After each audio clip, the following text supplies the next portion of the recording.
Germany, a country known today for its engineering, efficiency, football, and cracking Christmas markets. But the road to becoming modern Germany was anything but straightforward. In just over 150 years, Germany has witnessed empire and revolution, economic miracles and economic disasters, dictatorship and democracy, division and reunification. Blimey, it's been a proper roller coaster. So grab yourself a brew, get comfy, and let's travel through the entire history of Germany, from 1871 right up to 2026. Our story begins not in Berlin, but in the glittering Hall of Mirrors at Versailles, France, January 18th, 1871. After centuries of separate kingdoms, duchies, and principalities, the German states finally united into a single nation. Standing proudly at the center of it all was Otto von Bismarck. Known as the Iron Chancellor, Bismarck had used diplomacy, alliances, and a fair bit of military muscle to achieve what many thought impossible. Germany had arrived, and it arrived with ambition. The newly formed German Empire rapidly transformed into an industrial powerhouse. Factories sprang up across the Ruhr Valley. Railways stitched the country together. Coal and steel fueled a... Bismarck himself was eventually pushed aside. Not exactly the retirement plan he'd imagined, poor bloke. Across Europe, rival alliances formed. Tensions simmered beneath the surface. Then, in 1914, one assassination lit the fuse. Europe exploded into war. Young German soldiers marched off believing they'd be home by Christmas. They weren't. Instead, they found themselves trapped in muddy trenches stretching across the Western Front. Machine guns, artillery, poison gas. The First World War became a brutal war of attrition unlike anything humanity had seen before. Millions died. Families waited desperately for letters from loved ones. Food shortages worsened. Morale collapsed. By 1918, Germany was exhausted. The Kaiser abdicated. Revolution spread through the streets, and the mighty German Empire came crashing down. The war had ended, but Germany's troubles were only just getting started. The new Weimar Republic inherited a nation battered by defeat and burdened by the Treaty of Versailles. Many Germans saw the treaty as humiliating. Territory was lost. Military strength was restricted. Huge reparations had to be paid. Then came hyperinflation, and honestly, it was absolutely bonkers. Prices rose so quickly that wages became worthless almost overnight. People carried wheelbarrows full of banknotes just to buy a loaf of bread. Savings vanished. Lifetimes of hard work disappeared.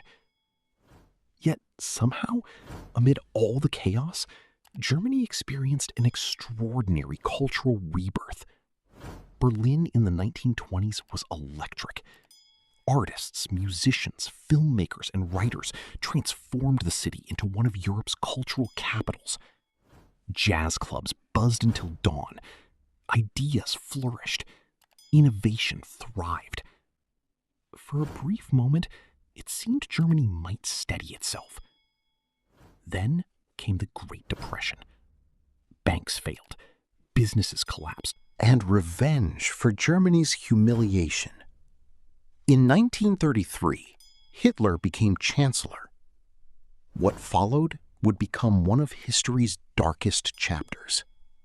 Democracy was dismantled. Opposition was crushed. Fear became a tool of government. The Nazi regime persecuted minorities, particularly Jewish communities, through increasingly brutal policies. Propaganda saturated everyday life. Children were indoctrinated. Neighbors became informants.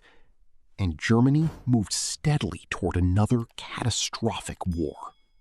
It was, quite frankly, a proper nightmare. In September 1939, Germany invaded Poland. The Second World War had begun. September 1939. German forces swept into Poland with terrifying speed. Tanks rolled across borders. Aircraft screamed overhead. Entire towns found themselves caught in the chaos almost overnight. Britain and France declared war. The world was plunged once again into catastrophe. At first, Germany appeared unstoppable. Denmark fell. Norway followed. The Netherlands and Belgium were overwhelmed. Then came France. In a matter of weeks, one of Europe's most powerful nations had collapsed. Back home, Nazi propaganda painted these victories as proof of German superiority. Many celebrated. Others kept their doubts to themselves, because speaking out had become incredibly dangerous. Then, Hitler made one of the biggest gambles of the war. In 1941, Germany invaded the Soviet Union. Operation Barbarossa, the largest military invasion in human history. Millions of soldiers marched eastwards. The fighting was, and it is a chapter that Germany continues to confront with honesty and remembrance to this very day. Meanwhile, the tide of war was beginning to turn. The brutal winter around Stalingrad shattered the myth of German invincibility. German troops, exhausted and surrounded, faced impossible odds. The defeat was devastating. Then came Allied bombing campaigns. Night after night, air raid sirens echoed through German cities. Hamburg burned. Dresden was reduced to ruins. Berlin itself became a battlefield. Ordinary civilians endured fear, hunger, and unimaginable loss.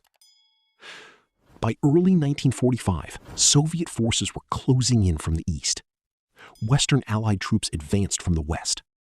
The Third Reich was collapsing. In April 1945, Adolf Hitler retreated into his bunker beneath Berlin. As the city above was torn apart by fierce fighting, he took his own life. Days later, Germany surrendered. The war in Europe was over. What remained was devastation on a scale almost impossible to comprehend. Cities lay in ruins. Millions were dead. Families had been separated.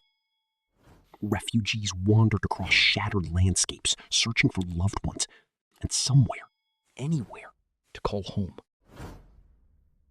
Germany faced not only physical destruction, but also a profound moral reckoning. How could a nation rebuild after such horror? How could people come to terms with what had been done in their name? It wasn't exactly something you could just sweep under the carpet and crack on from. The victorious Allies divided Germany into occupation zones. Berlin, deep inside Soviet-controlled territory, was split into sectors as well. At first, there were hopes of cooperation. Those hopes didn't last long.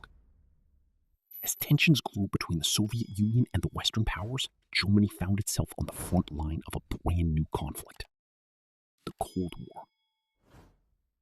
By 1949, two separate German states emerged. In the west stood the Federal Republic of Germany, West Germany, backed by Britain. West Germany embraced democracy and a market economy, and, against all odds, experienced what became known as the Wirtschaftswunder, the economic miracle. Factories roared back to life. New homes were built. Volkswagen Beetles rolled off production lines. Living standards improved dramatically. People who had once queued for scraps suddenly found opportunities unimaginable just years earlier. East Germany followed a very different path. Industry was controlled by the state. The secret police, known as the Stasi, built one of the most extensive surveillance networks in history. Neighbors watched neighbors. Letters were opened. Trust became a luxury. Yet life wasn't simply black and white.